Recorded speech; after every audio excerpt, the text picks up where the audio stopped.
There's United for Sovereign America is here today. There are several, there's You Don't Speak for Me, represented by Anna Gaines.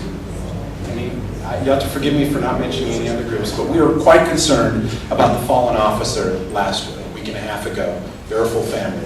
We feel that the malicious and outright gross negligence on behalf of our city council on policy 1.4.3 helped precipitate or will precipitate in the future the slaying of, in my opinion, they're armed officers, but with this policy, you create a situation where I believe you put, and as do we, you put our city council, or rather our police force, at risk to known criminals and illegal aliens.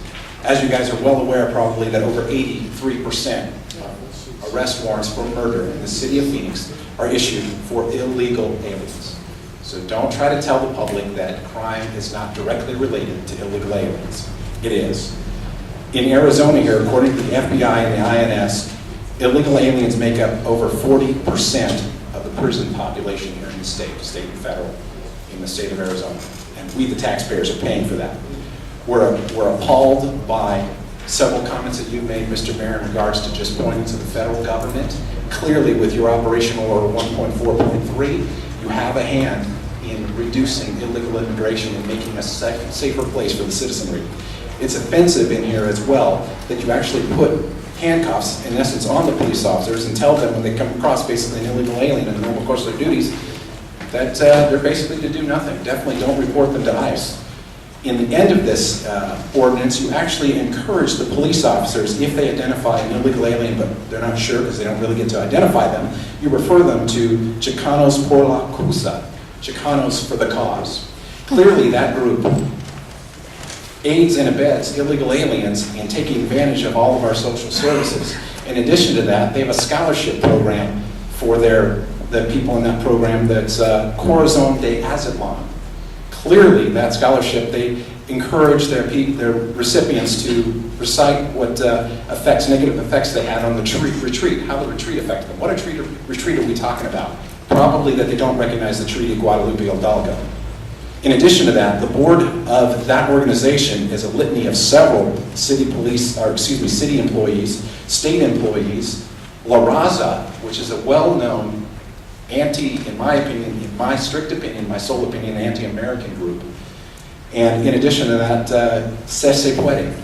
So clearly, Mayor, you've created a policy, you guys have created a policy that puts our officers at risk and should be changed. In addition to that, that policy refers them to groups that actually advocate more fraud, in my opinion, and encourage incredible stories. I'd like to give the balance of my time to You Don't Speak for Me, Mrs. Gaines. Thank you. Hannah Gaines, 20408 North 28th Place, Phoenix, Arizona, and I am the director for the state of Arizona for You Don't Speak for Me. We are a group of Hispanics, Americans of Hispanic descent, and we are here to tell you that we feel that the city has a sanctuary policy, whether you say it is or it's not, it is. We have been a witness to that for many years, and I feel that the mayor has a duty to fulfill his oath to protect the city. And I'm very, very, very disappointed that for a whole 3 years, 2 years, 4 years, and now you're starting again, and you're not going to do it. You have a duty to protect the city. You have a duty to allow the police officers to do their job without putting handcuffs on their hands when they come to dealing with illegal aliens. I came here from Mexico and I became a citizen of this country. This is my country. I am loyal to this country and I want to protect this country. You are not protecting it. All of you here sitting here are not even listening to me. I see you talking to each other and ignoring my comments. Well, I hope you will not ignore them for long because we're not going to go away.